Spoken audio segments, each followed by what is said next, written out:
Good afternoon, everybody. I am Tina Brock, and I am your host for Into the Absurd, a virtually existential dinner conversation, where every Saturday we join together and we celebrate the artists in our community who are doing very exciting and very, very interesting work. On today's show, Lane Savadove. Lane is the artistic director, the founder of EgoPo Classic Theater here in Philadelphia, and we're going to talk to him about his journey to Philadelphia and so many exciting things along the way on today's show. If you're just coming in on Facebook, welcome, welcome. Please send us your notes and your letters and your questions for Lane, and as well on Zoom in the chat box here today. So Lane Savadov. Lane is a fixture here in Philadelphia and has had quite a long journey and many years in producing for EgoPo, 27 years. So I want to talk to him today about that journey and what he has planned and what is on the schedule for the months and the years to come. Lane Savadov, welcome to Into the Absurd. Thank you very much for having me. This is a conversation I have so wanted to have for so long, and we're here. And I'm so very thankful for you taking the time to be here. I want to start back at Haverford, right? You were studying, is it biology and I was a psychobiology major when I entered, yeah. Yeah, so what were you thinking? And did you have an idea where that was headed? It's actually a really relevant question. I was really interested in the connection between the mind and the body. And in the, what would that be? The early 80s, it was sort of cutting edge psychology, the idea of not just neurobiology, but literally the interaction of the body and the biology of the brain and our emotional states. And so that was where I wanted to go. I thought I was going to go to medical school and become a psychiatrist. And the body-mind connection has just continued to be my obsession my entire life, just in a different format. Yeah, so how did where did the derailing occur on the medical school psychiatry part of it? Did theater interrupt? Not at first. I decided to just do psychology, and I was doing theater as a side hobby. And then by the beginning of my junior year, I went, you know what? Theater feels really meaningful to me. I don't know why, but I think it should be a double major. I think I should major in it. And the major didn't exist at Bryn Mawr and Haverford yet, so I became the first theater major at Bryn Mawr, and double majored and ended up doing a joint thesis that combined theater and psychology, and began wanting there to be a constant back and forth. And by the time I finished school, I thought, I think I just want to keep exploring the use of the body in theater and trying to find a holistic emotional, physical life through theater. I felt like it was going to be a while since it was accepted practice in psychology, but it was really sort of hot accepted practice in theater at the time. Mm-hmm. When you were a kid, did you go to theater? I did. My dad started dragging me to the opera when I was 4, I think I started going, and I would just fall fast asleep. Twice a year, me and my brother had to go to the Metropolitan Opera with my dad, and I would fall asleep. I learned years later that this woman who I was falling asleep on her lap, by the way, her name was Kitty, so I would just fall asleep on Kitty's fur coat, and later learned it was Kitty Carlisle that I'd been sleeping on my entire childhood. But to this day, I always felt there was a falsity. There was a falsity about opera that sort of bugged me, honestly. It was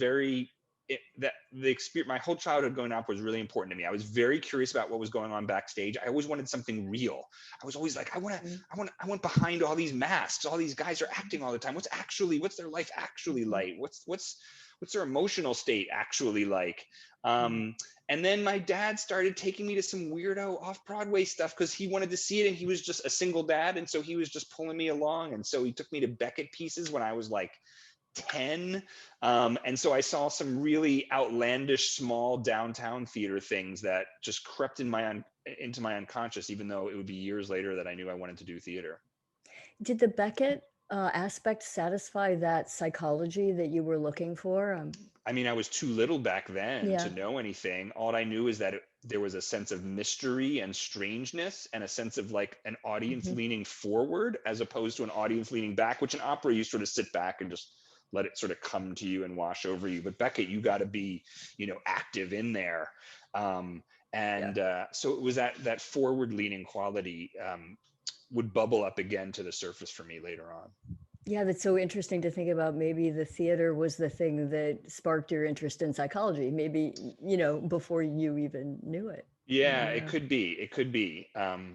I think there was a lot of issue. My stepmother was a therapeutic masseuse in the early days when there wasn't a lot of massage. And so that idea of working the body directly, of getting to, finding sort of psychic evolution through touch was really interesting to me. Now, is it just you and your brother? Yeah, as far as siblings, yeah. Okay. My brother's a wonderfully talented heavy metal drummer, has been his entire life. Oh, that's so fabulous. And is he younger or older than you? Older than me, yeah. So he's a very old heavy metal drummer. Oh, that's so very cool. Yeah, he's sort of been an icon in Philadelphia for years and years and years and years for people who are in the heavy metal world. Do you like music? Yeah, but I'm far from a practitioner of it. I'm really just a side, it's just a side hobby at most. Yeah. Let's head over to San Francisco. That is, I think I read that's where EgoPo was founded. Is that true, or where it got its start? It actually got its start at Bryn Mawr in Haverford, and actually the question of what the derivation of the name EgoPo is sort of a perfect tie into that. So EgoPo. So when I was a psych major, and really pushing my professors about this idea of the mind-body link, somebody told me there was a brand new psychoanalyst in France with a brand new theory. His name was Didier Anzieux, if I'm pronouncing it right, who had a book called Le Moi Po, or The Skin Ego.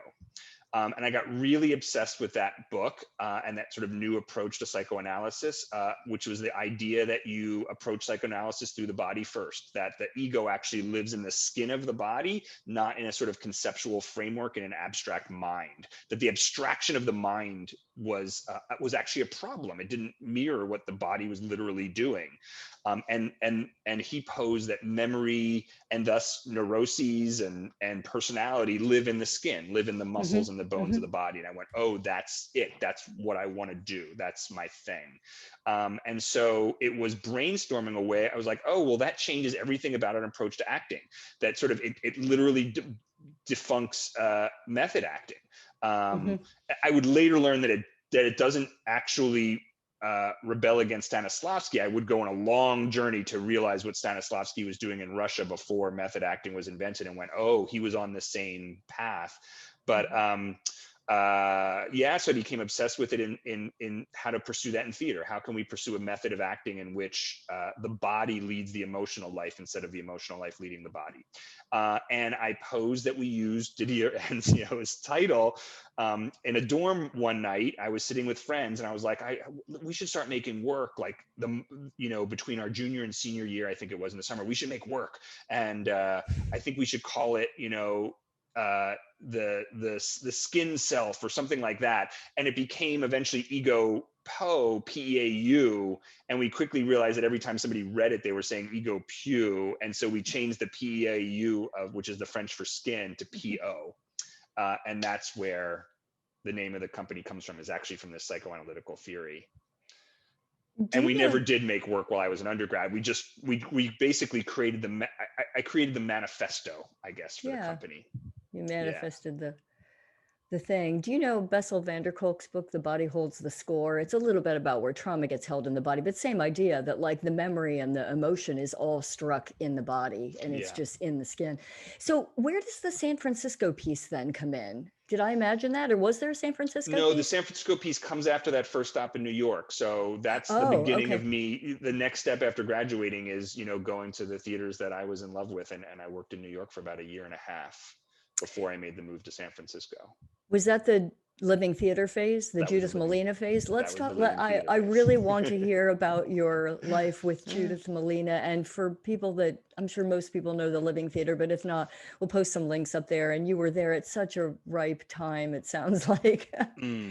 I was reading today just about their experiences, with tax issues, and which is not what they're known for. But you came into the picture somehow. Tell us your story about finding them. Yeah, so at Bryn Mawr, Mark Lord, who is an amazing artist in Philadelphia, amazing theater artist and director, runs the theater program at Bryn Mawr, and was very much got me to fall in love with the avant-garde movement of the 20th century in the United States. And so I came out of college with a few companies that I was in love with: Mabou Mines, Living Theater, and Ping Chong.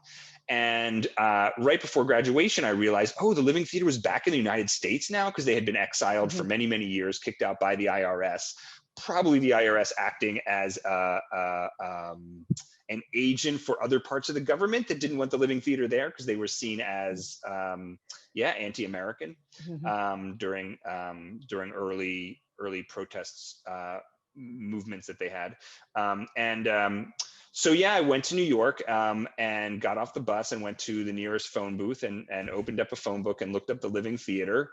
Nobody answered the phone, and so I found their address, which was 3rd and between C and D, which in those days was a rough area.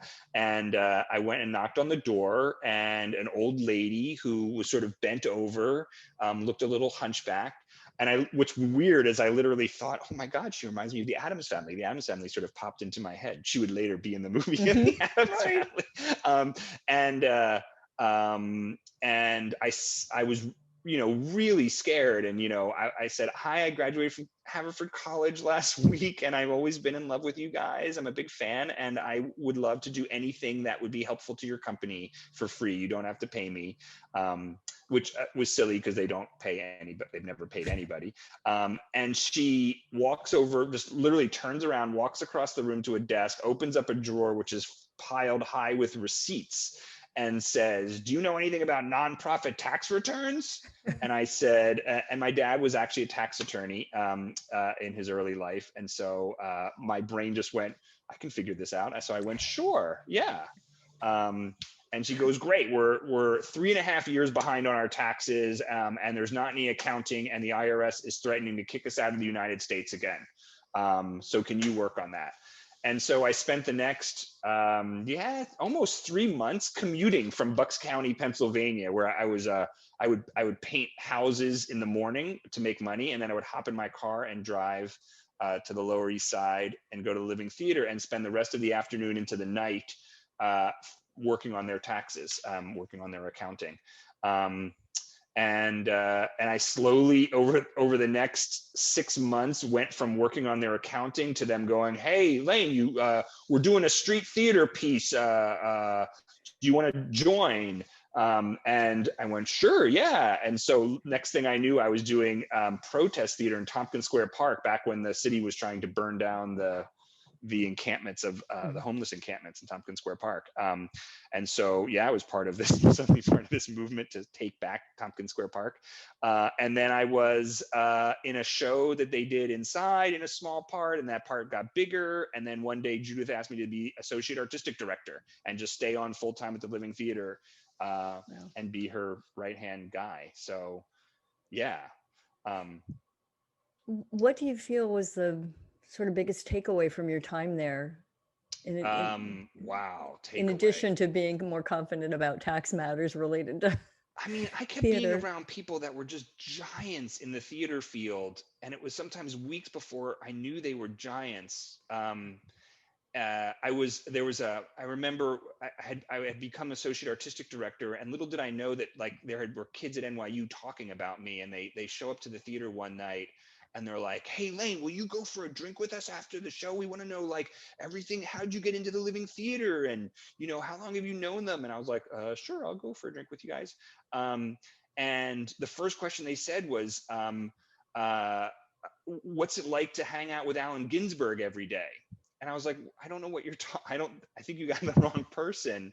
And it turns out, no, there was, so for the whole time I was doing the taxes, there was this homeless guy, I thought, who, because there was a lot of homeless activism that the Living Theater did, and we supported squatters, and we supported homeless rights, as I said, with Tompkins Square Park. And so we let people come through the theater who needed it during the day. And so there was one homeless guy who just sat there and wrote in a little tiny book obsessively all day named Alan. And I tried to be nice to Alan because, you know, he was using the Living Theater at his home. And I didn't know that Alan Ginsberg was just choosing to come and write across from, it was just me and him every day in the office. And he just wanted to be there and write. And so I learned that to not worry about mythologizing people.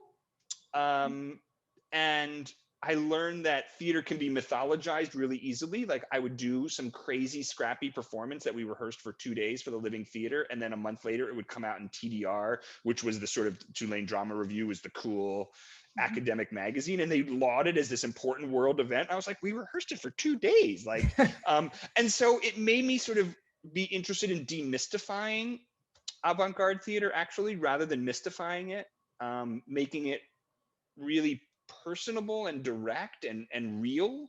And I also learned that there were heroes, like Michael Smith was a famous critic for the Village Voice, and he became sort of my buddy there and let me stay at his house for months and months and months, and so humble. And Michael ended up being the master electrician for the Living Theater just because he wanted to help them. Lights wasn't his thing. He was probably one of the most famous critics of the 20th century, but would do the lights for the Living Theater. So also there's just this passion for being there, I think, was a big influence. That's a fabulous story about all of it, but the Allen Ginsberg part, from Kitty Carlisle to, you know, to Allen Ginsberg, that's a journey, and we haven't even gotten halfway there yet. Yeah. So then Columbia, and you got your master's in directing there, and that's where you met Anne Bogart. I actually met her out in San Francisco. So I moved. So after about 1.5 years in New York, I got really lonely with the fact that there was nobody young making theater. All the companies I worked with were all people a generation older than me, at least. And I just couldn't find any small companies doing anything in New York. I know that's weird, but I would actually see everything in the Village Voice. I would cross off everything in the Village Voice. And there might have only been 10 or 12 listings any given week in the Village Voice. It was just a different time. And so everybody was going San Francisco at cocktail parties in New York, as is there, like every decade in New York, there's a different city people talk about, like, oh, that's where I should go. And so I was like, I'm not going to talk about it. I'm going to go. And I knew I knew the postmodern dance scene in San Francisco was really blossoming, and I got interested in that. And so I moved out there. I reached out to a theater company called the Z Collective, which was awesome, and offered to stage manage for free, and just ended up stage managing for them and becoming part of the Z Collective. And then they helped, about 1 year later, they helped me start EgoPo out in San Francisco. And so I began EgoPo, and I began this process of training actors. Like virtually every day, every night, I was in actor training, training myself with postmodern dance companies, and then training actors in the theater, and continuously bringing back what I was learning from postmodern dance into theater, and starting to create a training technique. And a few years into, about 5 years into that, at that point, I was sort of getting known as a teacher of physical theater, and I was invited to teach at a symposium on physical theater, and I taught mine, and then I went to go see a woman named Anne Bogart stuff, and Anne and I met afterwards, and we're like, wow, we're teaching very similar stuff. And we had been working with postmodern dancers on 2 different coasts. She had been accumulating everything, and she had been at it for 15 years at that point. Sort of soaking in everything from Mary Overly, and I was on the West Coast with Simone Forti and some amazing West Coast postmodern dancers, and realized we were really close to the same thing. And at that point, she said, "I would love for you, if you're interested, to come to Columbia." And I went through the application process and got invited to go to Columbia. And so, is the teaching that you do now, is it a combination of what you learned in San Francisco and what you learned at Columbia with Viewpoints, or is it kind of? No, it's just a straight up it's an evolution. It has never reversed itself or taken a right hand turn. I think it just continues to accumulate and evolve. And because I was really already doing Viewpoints, like it was going under a different name. But then working with Anne's Viewpoints, was just a different way to sort of conceive of it. And then I kept taking, even while I was at Columbia, kept taking her Viewpoints and testing out a few things. So there's a few things that I've, tweaked and evolved, and certainly tweaked and evolved the teaching of it, and the practitioner of it. And she's always used it, or usually used it, to create original work. I mean, and I always use it on classic plays. And I'm always using it as a way to sort of activate the psychology that lives underneath the surface of a classic play. So that the psychology becomes manifest on a physical landscape, that you can literally almost see the psychology happen. And so, yeah, it's just been a straight up evolution the whole time. I want to get to, there's a question here for you, Lane. Chekhov went from the psychological gesture. And she says, what is the timeline? When was Chekhov so involved with his actors? That's Michael Chekhov. So yeah, and it comes much later, 2 generations later. But Stanislavski, working with Anton Chekhov in the 1890s, Stanislavski, by the time he is, it evolves. I mean, he spends most of his career directing Chekhov plays, but he gets to a point where he tosses out everything that the method actors in New York had learned from him and embraces something that he calls the method of physical actions. And that is basically the physical manifestation, the beginning steps of a physical manifestation of psychological theater. Could you define a classic play? Yeah. Can new plays be classic? It's a terrible word. It has a very abstract meaning for me. It literally, for me, is like a classic car, that at some point you go, wow, that was, the execution of it was incredible in its moment, and enough time has passed that we consider it lasting. We can go, oh, a Corvette of that era I consider classic now because I can see it lasting. It had an impact on the field, in a way. For me, classic is really tied to modernism. It's for us, it's around, generally speaking, 1880 to 1950s, which is sort of considered the meat of modernism, or psychologically driven work, character driven work. So that said, when we did Lady Brees, John Guare wrote that in the 1980s and beyond, but there was something just in its weight. It felt monumental in scale. It had been revisited many times. It was in the canon. And so, doing Sam Shepard feels like it fits modernism, even though it was, from the 70s and the 80s. I want to go back just to Anne Bogart for a little bit. I read something that she said about directing: study, read, and compare, is what she said. And she said, I'm not sure that my theory or my technique has changed much since I directed my first production of The Bald Soprano at age 15. Someone had asked her, how have you evolved, or how have you changed? And I wonder, can you speak to that at all? I mean, in the ways in which you've evolved, is there a simplicity about it that you always go back to that doesn't change with experience or time? Yeah, I mean, I think there's an evolution, a deepening. I think that, in the end, we tell people or ask people what to do to make something until we think we like it, and we can be really complex about it. But like, directing evolves, like little kids direct all the time. In any group, there's usually a kid who's like, no, guys, it should be over here, and no, we're playing this game, and for that to work, you got to be up there. And there's just this belief of like, I want my make-believe world to be manifest. And it takes a lot of collaboration and followers, and there is a bit of an alpha sense to it, but everybody slides that gamut. Some people can really manifest in a very egalitarian way, and others are more forceful. And that part of the personality, that part of how you work with the fellow group of kids to manifest a make-believe reality, that's kind of ingrained in your personality a little bit. That ain't going to change immensely. You're going to learn a lot of tricks and a lot of techniques along the way. But what has changed for me is the prep work of what happens in the months before I enter the space, and what I do in the 3 or 4 hours in the morning before an afternoon rehearsal. That's changed immensely. My prep work is monumentally larger than it was 20 years ago. I come in much more highly, I don't want to say the word prepared. It wasn't like I was prepared before, but I now have systems that I go through. I'm more structured before I enter the collaborative space. Do you think that in some ways that structures your mind as well, so that if you are a person that has tons of ideas, it kind of gives you a narrower path to go down, so that, I mean, do you experience that when you're in rehearsal and you're trying to create something, that a lot of ideas will pop in, and that keeps it more on track, or are the two not? It does keep it on track. I mean, I certainly want ideas to pop in, and I'm certainly very welcoming to outlandish ideas and trial and error and trusting my instincts. And I'm very John Cage in my sort of like indeterminacy. Whatever happens in the space, let it be good. Use it, find out what it is.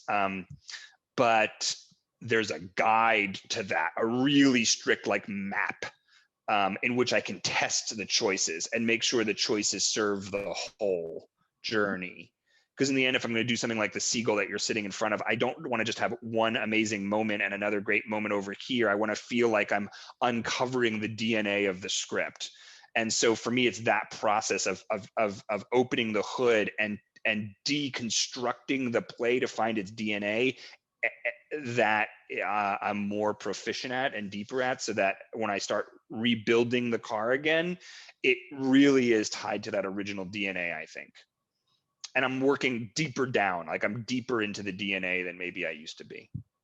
Interesting. So do you feel like the performers that you work with, you know, they're the spark plugs, the engine, all of that, and you're working with, trying to work with people whose DNA in that regard is constantly firing? Yeah, I mean, they're right. They are the parts that I've discovered the DNA of the seagull, but as I reconstruct it, right, it's like Frankenstein. I'm now using 20th century hands and arms and eyes, and those are those 20th century actors who have 20th century bodies and 20th century emotional lives, or 21st century, I should say. And so, yeah, I'm building a car from the same DNA from 1880, but I'm using really contemporary parts that are mine. And so, you know, yeah, they're absolutely instrumental. And and I found it becomes so much more important for me and the designers and the cast to share the same DNA, to articulate together what that DNA is before we start building back up again. This question keeps coming up in my mind, so I'm going to ask it, even though we're circling back. When you were at the Living Theater, was there 4 hours of prep before a rehearsal, or was it? No. It really relied on the magic of the room. Yeah, though they were strong directors. Her and her husband, Hanan Resnikov, they were strong directors. I mean, they knew what they wanted to do. There wasn't this like need back then of worry about collaborating. There was a given, like, come in with you're the director, direct, and how could it not be collaborative? Like, it's our bodies, you know? Yeah. I don't remember that. It's weird because you think of them as like, you know, a hippie commune theater, but there was not the sense of like, oh, let's collaboratively make a piece together. No, Hanan would tell us what to do. Yeah. But I don't think there was a lot of prep work. I mean, a typical night at the Living Theater is we'd be at like, I don't know, it'd be 1 a.m. and I don't know if you all listening know what the IWW is, but it's the Wobblies were the International Workers of the World Union, which in way back in the 30s was sort of part of the American Communist movement. And the Living Theater were the theater representative for the IWW in the 1980s still. And so they were still working on the worldwide revolution in 1986 on the Lower East Side. And so we'd have IWW meetings at like 1 a.m, and Judith would be smoking a joint that was thicker than anything I had ever seen. And so, yeah, I don't think there was a lot of prep going on. And Alan was writing it. And Alan was writing, I guess. Yeah. They were Great. smart people, though. Yeah. They were crazy, but they were smart. Yeah. I want to ask you, let's jump over to New Orleans and your work in New Orleans. And you happened, if I got this, and definitely correct me if I'm wrong, you were here, right, in a fringe festival when Katrina happened, correct? And then I want to talk a little bit more about that experience. It had to have been, was it a difficult one for you to decide to pull that theater from that space? And I know everybody came with you or stayed, right? Stayed here in Philadelphia for the first couple of years. But I guess, well, so there's that question. Was that a difficult decision for you to make? It was a difficult year. It was a difficult decision to know what to do next. It was a difficult decision to know whether to continue my career in theater. It was a difficult decision. I mean, everybody post-Katrina who lost everything, it was a difficult decision knowing, like, should you wake up the next day? Like, you lost everything. You were starting from scratch. I had been a professor and my contract got canceled within, a handful of days of the levees breaking. They just canceled tenure track contracts. The theater collapsed on itself. I was married at the time and we ended up evacuating into 2 different cities, and whether that relationship should continue. I had to declare bankruptcy because of the amount that was on my credit card to sort of to bring us here on tour in Philadelphia. In the early days of a small company, sometimes your credit card is your sort of, your little surfboard to get over money crunches. But when a hurricane hits, you lose everything. And ain't no way to make up that debt. And so, I just had to decide from scratch everything in my life. Where did I want to live? What did I want to do for a living? And most of my friends after Katrina had that same decision process to do. There was a lot of divorce because of that, a lot of people moving, a lot of people switching professions. It was just, in the end, it's an amazing opportunity to have a chance in your life to reconsider everything and have there was nothing pulling you in any direction. You were sitting there, like, I was sitting at the Doubletree on Broad Street for free, paid for by the Red Cross. For, God, I don't know, a couple of months I lived at the Doubletree. And I would just walk the streets of Philadelphia wondering what I wanted to do. And it was literally actually walking past Franklin Fountain in Old City, and something just hit me where it felt warm. That part of Old City was Second and Market. And it just felt warm. It reminded me of things I loved about New Orleans. And I went, oh, I think I could come home. And, Philly was home, and I never thought of coming home ever. But I went, oh, I think I could do this. I think I could come home. And so once I knew I wanted to come home and restart theater, it became easy. There was no way I was going to make theater for years in New Orleans. Like, I couldn't raise $1 for making theater. It just didn't make any. There was real serious financial need in every single sector of the city. So making theater just felt not right. And I wasn't a New Orleanian, and I felt like New Orleans had to be reseeded in some ways. And I'm like, no, I'm not going to fundraise in New Orleans right now as a non-New Orleanian for making my theater. So yeah, and so we made the decision to stay. And it was a couple years of really tough transition and a couple years of really heroic work by the company members to rebuild the infrastructure of the company in terms of just everything, financial, marketing, everything had to just be, there were no books left, just going through all the paperwork again and rebuilding the company was great. The question before that one that I was thinking of is sort of the psychological challenges that maybe we're facing within this pandemic, in terms of rethinking, because I think a lot of people are asking, maybe not on the same level of devastation as what happened for you in New Orleans, but certainly things have been shifted around. And I think for younger theater makers, maybe the devastation's bigger, right? The devastation in terms of theater is national, global. I I didn't panic because I had been through it, I guess. I was I'm very confident and secure in why I wake up in the morning and do this. And I only do it because it feels important to me. So I have no, like, I went through that process of giving it up. Any parts that were tied to my ego, I gave up back then in 2005 or you know, over a 2-year period. And so I do it because I think it's really valuable. And so the only thing that maybe was unusual about us was when it happened, going, let's only create work that feels valuable. Let's literally only create work that feels valuable. If there's not a value in it, we don't do it. We don't need to do it. Not making theater is more budgetarily intelligent than making theater, but let's figure out what is needed. Let's make sure, let's deep soul check and figure out what's necessary within our mission, within our DNA as a company. What's necessary. And we went through that process, and we went through it really soberly and slowly and methodically. Tore up plan after plan after plan over a 2-month period. This is here when you were thinking, when you decided to move past summer forward. Yeah. So when you were in New Orleans, because it's a very different part of the country, how did they accept what you guys were doing before Katrina? Was that a harder? I mean, New Orleans has a lot of obstacles. They are a slow moving city with a lot of history. And there's a lot of distrust of outsiders. There's a lot of, so New Orleans pre-Katrina had this great embracing of visitors, of like, our city's your city, because it's built to do that. The city's made to have visitors.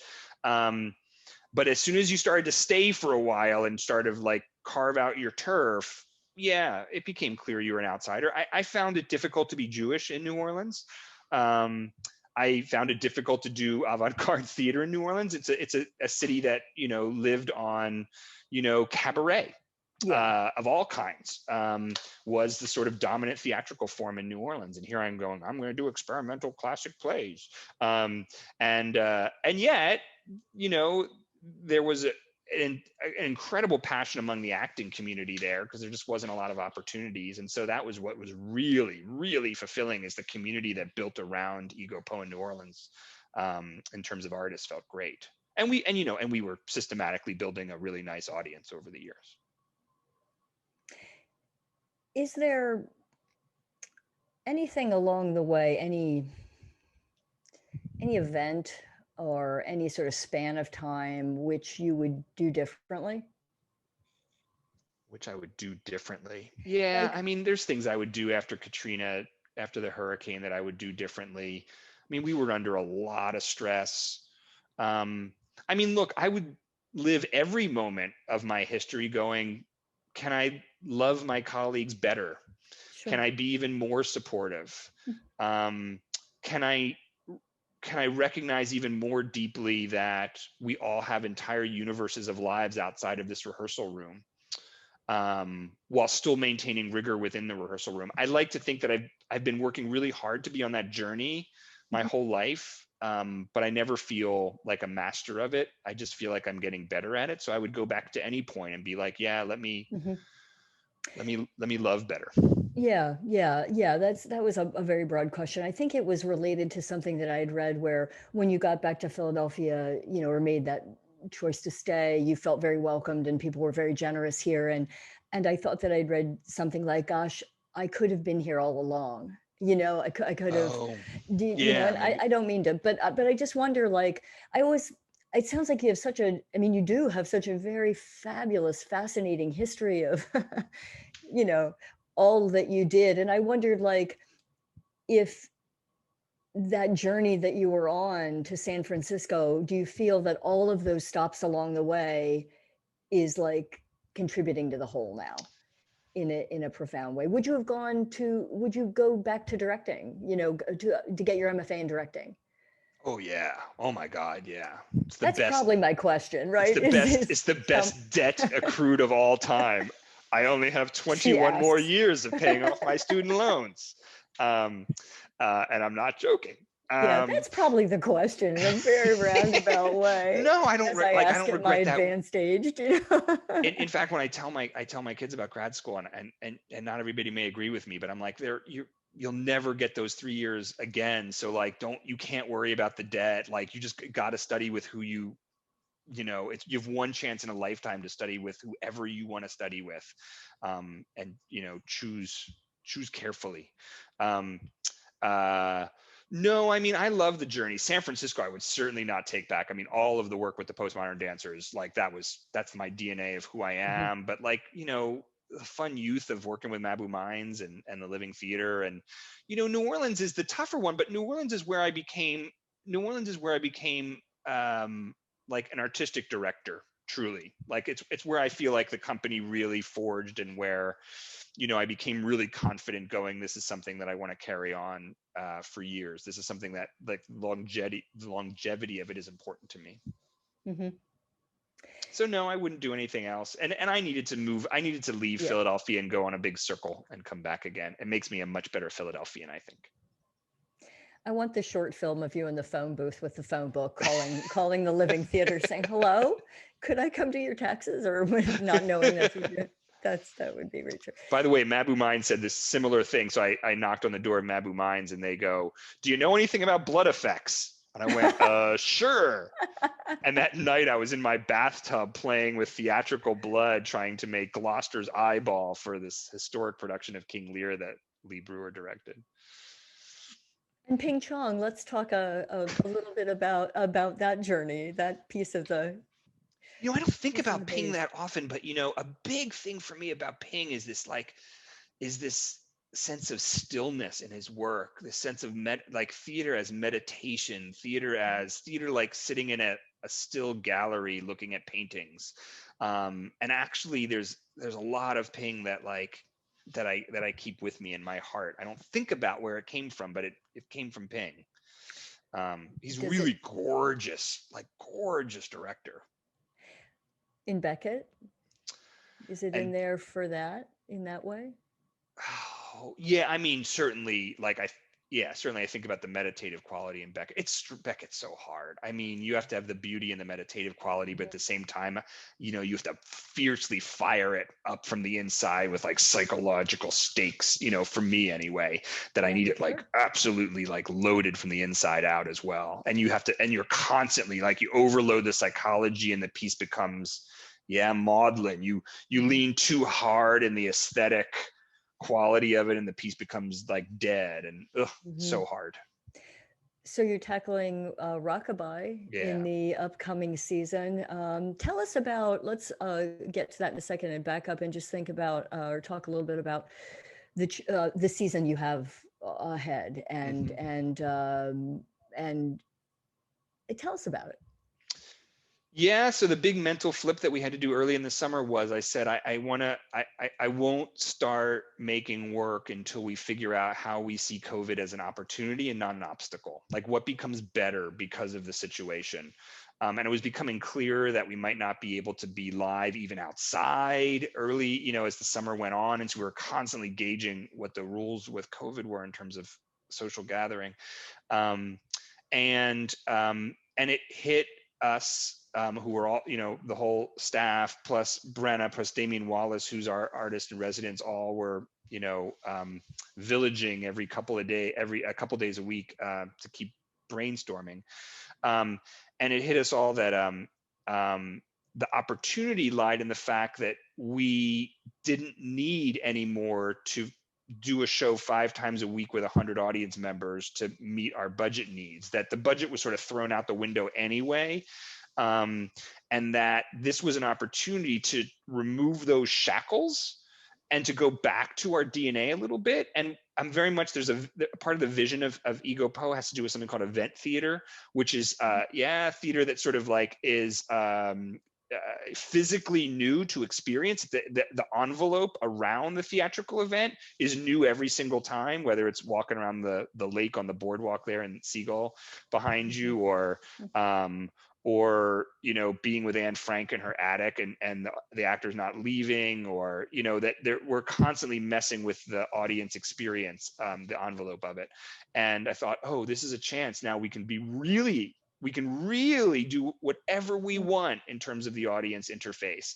And we went, well, what's real right now is that if audiences are going to interface with theater, they're going to have to interface in a solo way. And so we wanted to be, the first thing I knew is I want the season to be radically intimate.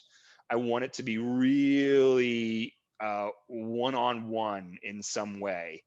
And that we wanted to find 4 new ways of presenting theater that we've never presented, 4 formats in which we've never presented theater before. Each one would be brand new to us. We know we wanted that. And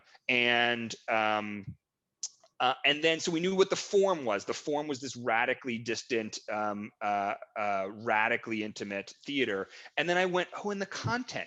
Because a lot of people were like, oh, nobody wants anything heavy right now. Everybody needs a light distraction. I was like, oh, the last thing I want right now is a light distraction. Like, I ain't going to waste my time on that. Like, time right now felt heavy and valuable. We were in a meditative state. We're in hibernation. And I was like, I only want things that reflect hibernation, that reflect isolation.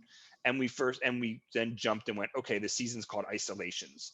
And as I started to research some, I went, oh, I realized that isolation could be considered a classical form or classic form, that there's a form of the artist, and Beckett being the number one, the artist who isolates himself his entire career, and then from this process of this place of isolation goes through personal transformation and reaches back out to the public, you know, through writing or other means to communicate what's going on with them in their isolation. I went, oh, all the plays need to do that. And so they did. So we, you know, Brenna brought in the idea of Emily Dickinson, who had isolated herself really radically her entire artistic literary life. And earlier, Brenna had suggested the idea of a male piece. And I went, oh, male is so special right now. And that's sort of how the season started to build, of like, oh yeah, male as it comes in. Like, we wait all day for that back in July. It was a big deal. And we're like, yeah, let's reach out to people via mail. And Emily became a male only piece. Notes from the Underground by Dostoevsky is maybe the classic version of a guy who goes underground into isolation. And so once we started bringing that up to Damien, and then Damien started to rephrase it as a contemporary African American man in Philadelphia, and when he would have gone underground in the 1980s, and what it would mean to reach back out to society right now in this moment, and talk to the world about the racism that he's experienced in his life, but yet it mirrors exactly Notes. It is Notes from the Underground still. Felt really exciting, and that's the piece that goes up in early December. And it's both, you become friends with him on Facebook, and you begin tracking his life, and then he comes to you in your living room one night through invitation and talks to you from his place of hiding. And then the Beckett piece, which is the first piece that I knew, I was like, right now, I want to do a piece in which you just walk up to a window and you get to see the piece by yourself. And it comes from a very personal place. Without going into making it lengthy, my grandfather spent the last several decades of his life outdoors due to allergies. He's actually was an amazing physician. He was the head surgeon at Albert Einstein here in Philadelphia, and nobody knew that he was actually living outdoors for 20 to 30 years. And so I would interface with my grandfather a lot through like a glass door. And then in the final years of my mom's life, she passed just a couple months ago, she ended up really not being able to leave the house either for medical reasons. And so I was thinking very much about them being trapped inside, and about how we're all trapped inside, and thinking about how, you know, my daughter would talk to my mom through the window on a cell phone because of COVID. So I had this window idea. So the audience goes to a place to be disclosed in South Philadelphia on a street corner, and they're led through back alleyways into a backyard, and they take a chair in front of a window with Venetian blinds down, and they put on headphones, and the Venetian blinds go up, and you watch Rockabye, just you alone. And the headphones were kind of that was the real sort of discovery for me, because, you know, you normally listen to rockabye is mostly recorded and you listen to it over the theater's speakers. But I was like, oh no, this is way cooler over headphones. And so I'm super excited about your thoughts and the woman's thoughts start to become the same. And it's just you and an actress like this far away from each other for the piece. So that's cool. And then a piece that's not classic, but that I'm really, that is the piece that I'm directing. So Damien is doing rockabye is Nocturne. And it's a piece that I had read 10 years ago and just stuck on my shelf because I was like, it doesn't fit EgoPo. It's a contemporary piece, but never had I been so physically like affected by a piece. Like I literally get like nauseous and sweaty reading the piece. It's brutal. That's the Adam Rapp piece. It's an Adam Rapp piece about a Car. guy who accidentally kills his sister when they're both kids. Like he's a teenager and she's 9, and he accidentally runs her over with a car. And the piece for me is really alive because I think about every time I cross Broad Street with my little daughter, I live on Broad Street. I'm like, life can change in an instant. And so it's just about the power of cars and the fragility of life in this sort of mechanized modern society. And I had wanted to do a drive-in piece. And this is before anybody had talked about drive-in theater at all, but I was taking my daughter to drive-in movies down in South Jersey in this old 1950s drive-in movie house down there. And I was like, oh, it's so magical to be in pitch dark with like hundreds of other people in the pitch dark. And I was like, I want that experience. And so we're doing Nocturne in an abandoned parking lot. Again, the location's kept secret. And the cars sort of pull up and form a semicircle, and the piece is lit by their headlights, and you listen to it through your FM dial. And you know, it's a whole landscape of a parking lot, and watching the sort of the violence, the potential fragility of the human body from inside of your car, I think will be super cool. Oh, I can't wait. And these are all the information about this. So we have obviously the website on here so people can go and check all of it out. And the first piece is happening in a couple of weeks, right? Yeah, very Nocturne's coming up, which is super easy to do and to watch. And then rockabye and Nocturne, I just always try to tell everybody it's like incredibly limited capacity. So if you're interested, just get on and do it, because you know, one audience member at a time or only 12 cars at a time is a big limiting factor. It's so great, and has to feel very freeing that you can go back to just what is the thing that we can do now and not have to worry about filling 100 seats during this time, you know, and go back to, there's a bunch of questions over here. So I just want to get to a few of them because we're getting close here, but sure. Let's see, let me get one that,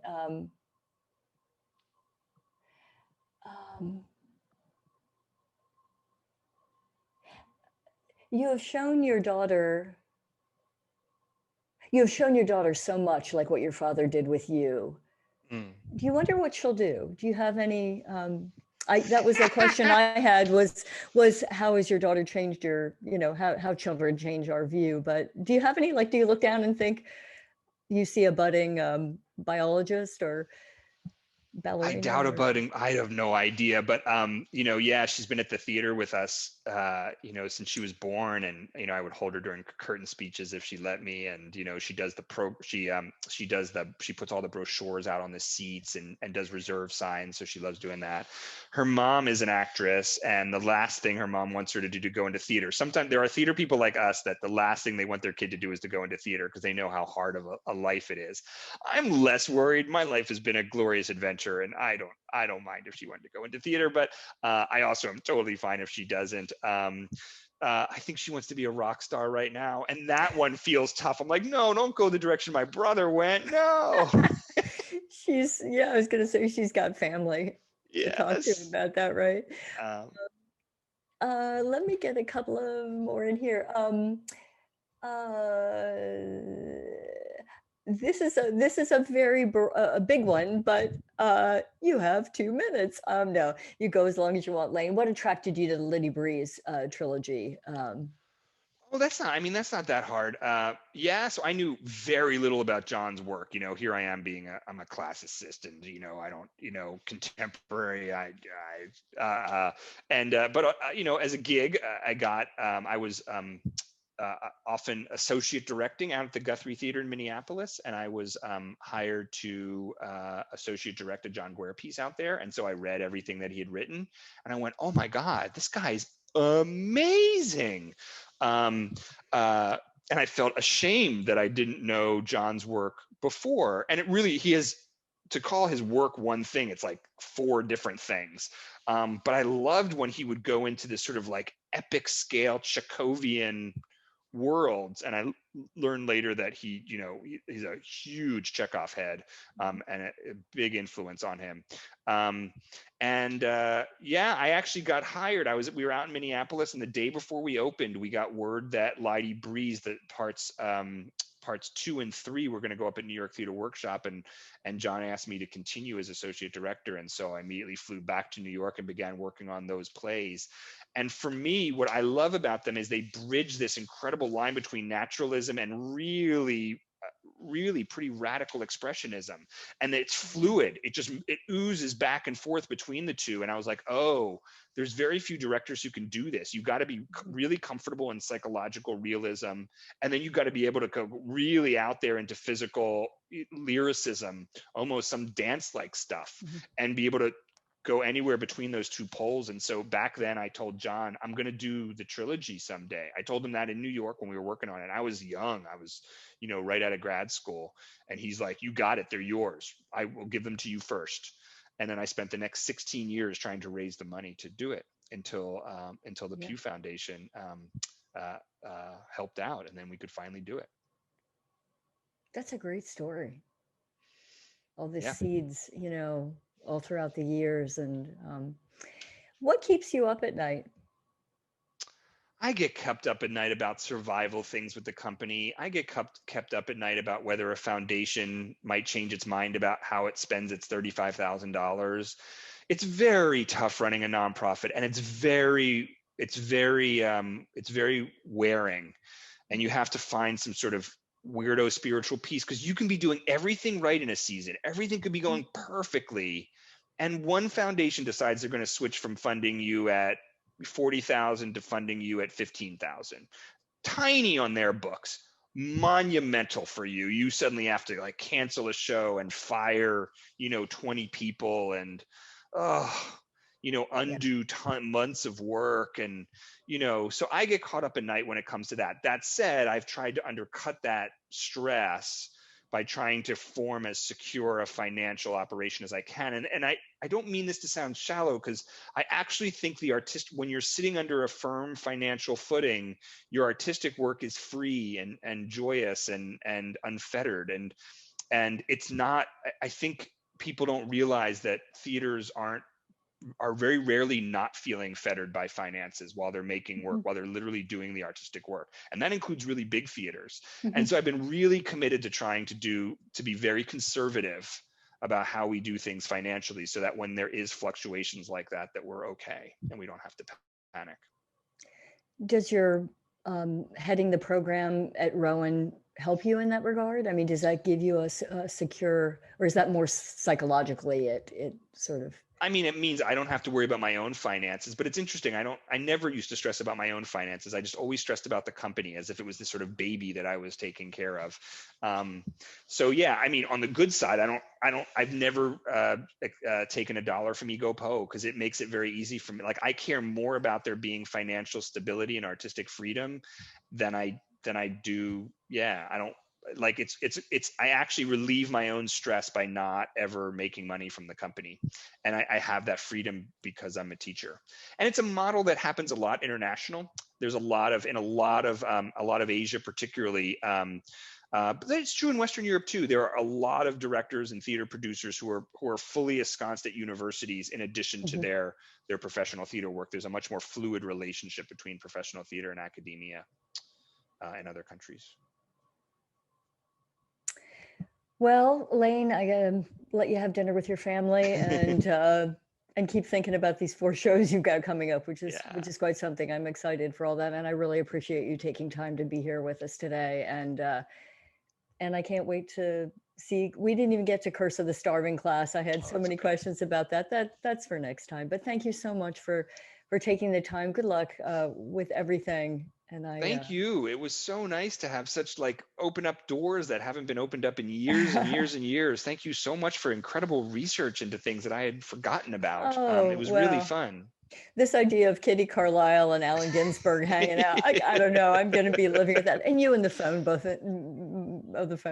and like such a great story that you can still see that in your work and in your ethic and the way that you do things. You just pick up the phone and like, we're doing it, you know, only on a much grander scale now. So thank you for everything you've done for Philadelphia. Thank you. And I look forward to being at the drive-in if there's any seats left. Yeah, we'll get you in. Yeah, right. Thank you so much. Thank you. Bye-bye.